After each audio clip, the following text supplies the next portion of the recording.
Hey guys, it's Pineapple, and I just finished recording this video, obviously, and talking about all the stuff that happened in this chapter, and I went to start editing it, and my webcam footage is kind of, ruined. It's corrupted. So instead of me doing some sort of weird, like, lip sync to my audio or something, I don't know, let's just kind of have the podcast sort of, Pineapple style this time, and for the next video, I'll just try to make sure that I don't know how I can stop it from corrupting, but I'm sorry. And, hope you enjoy the spoilers regardless. Sorry, I know I'm looking so goddamn good today, but let's just get to it. Hey guys, it's Pineapple, and we're here to talk about this week's chapter spoilers for My Hero Academia chapter 338. And obviously, we're going to talk about everything that happened after the Aoyama traitor reveal. I think last chapter, we saw Deku and Aoyama having a little bit of a conversation after Aoyama was brought in, and after, Tsukauchi and everyone has started to get involved, people who have already been in the traitor plotline from the get-go. People are starting to get involved and find out and stuff. So this chapter, we're going to talk about how that conversation continues and what happens after Deku reaches his hand out, obviously, to Aoyama in the last chapter, and, where that goes. So let's get started right away. Thanks to Atsushi and Rukasu and all the people who make this possible, and let's get right to it. So, the chapter begins with Tsukauchi asking Sansa, the police cat, to shut Aoyama's mouth and tells Deku that he has no way to take his hand since he's tied up. He also says that no matter the circumstances, the crimes he committed under All for One will not be erased. And even if they assume he won't explode, it's better to take him straight to Central Hospital to be 100% sure. So instantly we see Tsukauchi not having it pretty much. I mean, I think he had some of the reactions that like some of the fandom had, right? Where some people were like, oh, what is this? Deku, like, don't reach your hand out to him. What is this friendly bullcrap, right? And pretty much Tsukauchi kind of echoes that, and he's like, No, bound his mouth. I don't even want him to reply to Midoriya, right? Like, Midoriya's like, hey, take my hand, respond to me, you could still be a hero, right? And Tsukauchi's like, bound and gag him. I don't want him to respond to Midoriya. You can't take his hand. He can't take your hand. No, we're not doing the, you can still be good thing here. Like, you have done some crimes, kid. He looks over to, Aoyama, and he's like, you've done some stuff that we're not just gonna forgive. You kind of responsible for the end of All Might, but we're not really gonna touch on that immediately right now. But you are in trouble. Stop trying to be his friend. And then the rest of the class obviously is gonna have a little to say about that. But I think it's really interesting that Tsukauchi is instantly like on the very adult, like, no, we're not doing the talk no jutsu thing here. No. And I guess it's kind of hard to really even call it talk no jutsu since Aoyama doesn't really want to be doing these things, but I guess that's neither here nor there. And I also think it's interesting that Tsukauchi wants to have Aoyama sent to Central Hospital, because that implies, obviously, I mean, it's so advanced there that they have a way of checking and making sure that Aoyama doesn't have any sort of bomb contract thing. Or maybe the key is actually that at Central Hospital, they have the ability to, remove a person's quirk, because you have to assume that there are circumstances where a person's quirk is like acting all sorts of crazy and acting all sorts of destructive, and maybe they have to be brought into the hospital to have it removed or, anything like that. And I think that would be another good way of making sure that a person isn't going to be blown up. Because if you think about it, Nagant was blown up by, or Nagant, right, was blown up by All for One, but we don't know how many times he could do that, right? Like, is it a bomb contract quirk where it's like, if you disobey me in that instant you're blown up, or is it just like, hey, anytime you're disobeying me or whatever, I can keep doing it, right? So I feel like in one of those cases, I think the thing to do would actually be to just remove the quirk entirely, so you wouldn't have to worry about that. But I don't know. That's kind of an idea that I have, because I wonder how you would get rid of like a negative quirk that All for One gives somebody that he can take advantage of, right? So Tsukauchi gets back on his like, no, we're not forgetting everything that happened here train, and he asks the parents why they didn't warn All for One about the Camino raid, obviously, because, it was kind of a big deal at the time that the heroes were going to go, and save Bakugo and attack the League of Villains and all that stuff, and they're wondering, like, if you're able to get information and able to get messages to All for One, why weren't you able to do that at that time, and pretty much warn him that was going to happen. But they say that their communication is only one way. So pretty much since he didn't contact them at that time, they couldn't have sent him a message and warned him about pretty much the Camino raid and All Might and everyone going there, even if they wanted to. Which is honestly good for like, Deku and everyone kind of, because things went bad in Camino, right? But it seems that they could have definitely gone much worse if the Aoyama family did for some reason want to give All for One the information that there was going to be, all sorts of stuff happening there. Even though to a certain extent, I'm sure All for One was sort of like aware that something is coming, something is happening, right? Because he did he was able to factor it into his plan. So Midoriya interrupts Tsukauchi and the Aoyama family, pretty much this line of questioning that Tsukauchi is doing to try to get the information about where they're going to find All For One, and Midoriya says that they're unlikely to find All For One on their own. From there, Kaminari, Momo, and Mineta understand on the spot what he's thinking, and it's something that I suggested last week, and some people really weren't down with me suggesting this, but clearly, Aoyama is the only one capable of finding All For One, right? Of leading them to All For One. If they figure out a way to do it, right? Since the communication is one way and All For One is sending messages to Aoyama or Aoyama's family and they just have to like follow those commands, and like he has to have some sort of way of knowing whether they disobey or not, right? And they're giving like coded messages that are everyday actions. So he has a way of being able to see the actions that they're taking on a day-to-day basis to give him these coded messages or to follow his commands, right? So while it's true that it would be much more helpful if there was like a two-way sort of communication where like they could have Aoyama send him a message or something like that, like completely, you know, like messages pretty much, or like a phone call or something like that they can take advantage of, I think the plan is going to be to pretty much use Aoyama and his family as bait, right? And I'm going to get to that in a second because we're going to get a little section of some planning and stuff, but to a certain extent, I think that is going to be the plan, to like create a situation where either All For One thinks that Aoyama did follow his plan and, you know, secluded Deku or whatever, or to think that Aoyama and his family betrayed him and maybe have him try to, like, get rid of them or something and have that be one way of trying to find out, like, where All For One is by, like, following back the assassin or following back, like, whatever it is. But I think the smarter plan actually would be to have Aoyama try and seclude Deku, right, and make it seem like everything is working out without it being revealed that they know the traitor exists, right? You know, the less information that All For One has, the less that he can use for his plans, obviously. President Mike really doesn't like the idea of using Aoyama in any way to try to get, like, a one-up on All For One, and he says that they're jumping the gun, and it's impossible to trust Aoyama right now. But Ida interrupts here with a little speech that I really don't like, honestly, by saying that the mistakes that Aoyama has made are water under the bridge. It's just water under the bridge. It's just whatever. Who cares? You know, it's just, you know, Aoyama was kind of responsible for the fall of society, but who cares? I'm not saying that they, you know, should have a big fight or anything like that, but it's just a little too easygoing, right? For Ida. I understand it being Ida, especially after their, like, scenes together in Provisional License arc, and Ida being the class representative. But I just feel like it's like, can't just be water under the bridge, right? There has to be, you know, and Ida's saying that the rest of the class is also to blame along with himself for not being able to save Aoyama's heart. And at this point, what Ida wants the most is to hold the hand of his classmate who is crying in despair. So Ida is seeing past all this, right? And he's like, look, at the end of the day, this is still my friend. Like, I spent all this time with Aoyama. We had all these moments together. He seemingly has the heart of a hero, right? And he doesn't want to do this, and he just wants to protect his family. So what am I going to be mad about? Let me just skip the whole being mad section and just get over it and just help my friend, right? And I mean, that's one way of going about it. Everyone deals with things in like different ways. I too sometimes kind of just like realize that I'm getting mad about a situation, that like I'm dealing with a situation that like it's just easier for me to just be like, you know what? Fine, you know, it's over. I'm over it. Let's just get past this point where we're going to have this weird period and like get to when I'm, you know, everything is fine. Sure, you did what you did, and you pretty much ended All Might. You got Bakugo kidnapped, and you did all this stuff, and you were gonna betray Deku and have him isolated and all this, but sure, you know, let's just kind of let it be water under the bridge so we can just get to the point where we can get to healing. Bakugo is Bakugo, obviously, and says that he's going to hit at least 5 howitzer impacts on Aoyama's face to make up for the fact that Bakugo was kidnapped because of him, pretty much. And Sero tells Bakugo that he should probably stop because he can't tell if he's joking or not. And it is a little bit of a tense situation. I think like somewhere deep down Bakugo is being 100% serious, even though I don't expect him to hit Aoyama with any howitzer impacts. I think deep down he's like, so that was you who did that. Man, ooh, anger redirected, but I'm gonna redirect it back because we're about to fight them.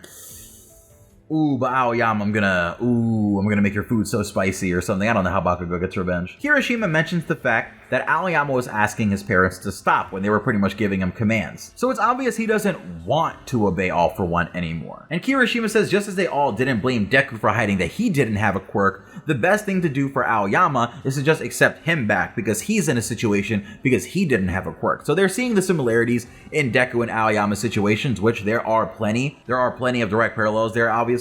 And their mindset is, okay, well, he was in like a tough situation because he was quirkless. He was manipulated by All For One. Things happen. Let's just welcome you back. And I like how that's their way of thinking, especially Kirishima's, right? Because that's the situation that I think Tenko is in, right? The situation that I think Shigaraki is in. And it's good to see that other people outside of Deku are like, well, if we accepted Deku and he was quirkless, and we accepted Aoyama, who is like a villain who wants to be a hero and he was quirkless, then to a certain extent, we have to accept that we have to save Shigaraki, right? Or save Tenko, who is a person who wants to be a hero and might have been quirkless. You see how like we're sort of getting those plot elements to kind of get you, the viewer, comfortable with the idea of certain things happening, right? Even if it doesn't go exactly in that way. I feel like a lot of things in the story happen to get you accepting, right, or a little like more ready just in case they happen again in the future on like a bigger scale, and that's one of them. Tsukauchi starts talking to Aoyama's parents about what is the most rational choice to make at the moment, but he's interrupted by Aizawa, who was watching everything through a video call on the iPad that Mike is holding. So from here, Aizawa asks Deku if he has any sort of specific plan, and Deku says no, so pretty much the only plan that he has to a certain extent is that Aoyama is going to be the way that they're going to find All For One, but he doesn't have an exact plan on how to do it. Aizawa tells Tsukauchi that he himself too is to blame for not realizing that Aoyama was the traitor sooner, and that he agrees with the student's decision to end up pretty much accepting Aoyama back into the class. From there, Aizawa starts speaking to Aoyama directly, saying that he doesn't intend to expel him from UA, and Aizawa then asks Tsukauchi to cover the three Aoyama's ears because he wants to discuss an idea with the rest of the class. And I think this idea is part of the key of the strategy to how they're going to use Aoyama and his family, obviously, to get to All For One. I feel like Aizawa has a plan here, and one of the biggest themes in Aizawa's story, right, is sacrifice, right? A person not necessarily being sacrificed, but like a person sacrificing themselves for Aizawa so that he can continue on, right? So I feel like in this situation, as we see that Aizawa talks to the class and then we get a big reaction page showing everyone looking shocked or like very serious, just pretty much everyone in the class. I don't know if Deku's on that page,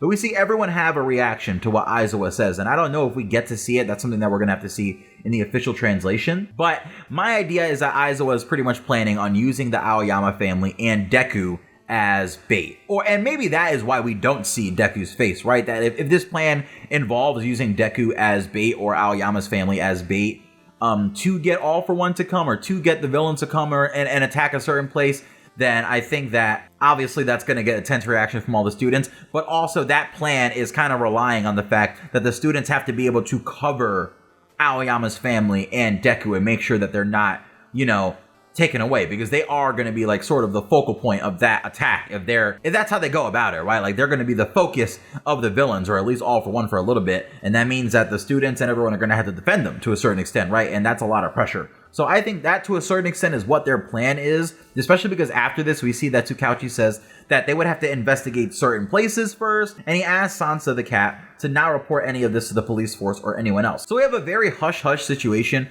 with Aoyama's family, the whole traitor thing, the whole class finding out, and what potentially might be Aizawa's plan, right, to deal with that. And again, I think it's some sort of plan that involves people at large not knowing that Aoyama is a traitor, or not knowing that the class has found out about that, so that that information doesn't somehow make it to All For One, right? Because if All For One doesn't know that Aoyama and them have been outed as the traitor, then if it seems like Aoyama is following his commands, that is one sort of way of maybe getting one up on All For One. Unless All For One is just that great of a planner and he doesn't really like try to reap the benefits too much of Deku being alone, and it's just like a small plan. Maybe he just wants Aoyama to take Deku somewhere by himself so he can blow Aoyama up, right? And then hurt Deku in the process, and hurt his feelings, and have another screen pop up like, yeah, I killed your friend. But I don't know. I think that it is going to involve using the family as bait to a certain extent. And I think that's the last thing as far as like the plan that we see. Before the Aoyamas are escorted down the hall, and Aoyama has like his mouth covered. It's pretty much gagged. He's bound, like his arms are like behind his, like, what am I doing, right? And Deku calls out to him, but he obviously can't answer, and Aoyama's just crying down the hallway. And I feel like it's going to be a little bit before we see Aoyama again in the story, especially if Aoyama and them do end up being taken to Central Hospital. I'm sure like we will see him again if he is part of this plan, clearly. But if something goes wrong, let's say, and the villains attack Central Hospital, or things just don't go the way that the heroes are planning, I think it's going to be a little bit before you see him again. That's just kind of the vibe that I get, I don't know, oddly, from like the separation between the two of them. Or like maybe that just won't ever meet again. Like, what if something happens to Aoyama, right? That would be crazy because we haven't had any deaths from the students. But I don't know. I guess Aoyama would be a good person to get rid of considering all the circumstances, right? And now it would be extra sad with everyone kind of accepting him after everything that happened. So we see all the students in the dorm saying that they need to get ready. And Ida says to Deku, pretty much asking him, what are they going to do about the hero costumes? Because we saw that Ida right now is pretty much wearing his hero costume. That black thing that Ida has on, like that suit, is like the under part of his hero costume that like all the armor pieces go on. And we saw that when he went to go save Deku with the entire class, obviously, he was able to like grab Deku's arm by using that insane speed boost, but it pretty much destroyed his outfit, right? It pretty much tore his outfit to shreds. So Ida is going to need a new hero costume. And I think obviously Deku to a certain extent is going to need a new hero costume because I believe his mask was left behind. I don't know if he went to go get that again, but I believe his mask was left behind. Certain parts of his costume are just gone. I believe his hood is gone. I think he destroyed his original gloves. I think in the War Arc he destroyed his Air Force gloves. His boots are like, they look like skeletal toes, like they're barely hanging on. So I think in general, beyond like the core jumpsuit, right, Deku is probably going to need a new costume. And I think the core jumpsuit is really torn and like probably gross. But obviously, Inko is at UA. Inko probably is going to stitch Deku a brand new costume. I think it would be very interesting if Inko stitches Deku a brand new costume, if she changes the design on the actual costume itself, right? Because Deku is never going to change that base leotard jumpsuit, really. He's never really going to change that unless his mom changes the design, right? So I would think it'd be nice if Inko could help Mei or Hatsume or something kind of change the design or something like that. But I think we're just going to see Hatsume taking an all new sort of fabric or all new sort of something, making the suit back up, giving him new stuff. I have a video coming out soon about like all the things that I think she could do for the new outfit and like ways that, you know, she could include stuff for different quirks. So look out for that really soon.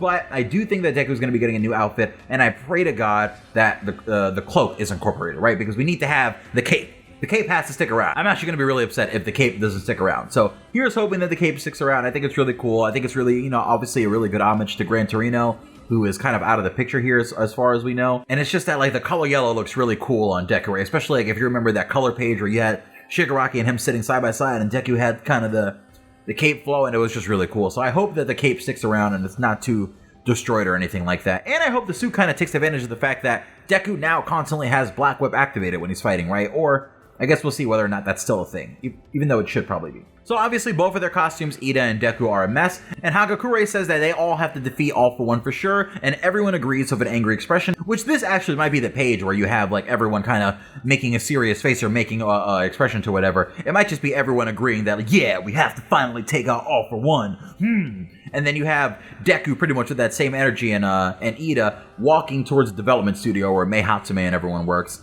and still having that serious, you know, air of seriousness face. And then what you have is the door to the development studio, just like before, going boom, just as Deku's about to open it, and blowing up in his face. And he still keeps the serious face as he looks over to Ida, like, and the door is exploding on him. And then the chapter ends with Mei Hatsume once again finding Deku, and Deku once again finding Mei Hatsume with her boobs on his face, muffling him. But even though it's all muffling him and whatnot, if you remember last time he freaked out, even though it's all muffling his face and whatnot, he still keeps the really serious, looking forward towards defeating All For One, you know, very purposeful sort of face on. And I know it's kind of played for a gag here, but I do really appreciate, one, any character growth or development for Deku that I can have, right? I'm just gonna take it. But I really think it's cool that he's just like, whatever, boobs, who cares? I don't care right now. I got an enemy to fight. I'm here for business. I'm here to get my new suit. I'm here to take care of that stuff. Get this out of my face. So that pretty much is everything that happens in this week's chapter for My Hero Academia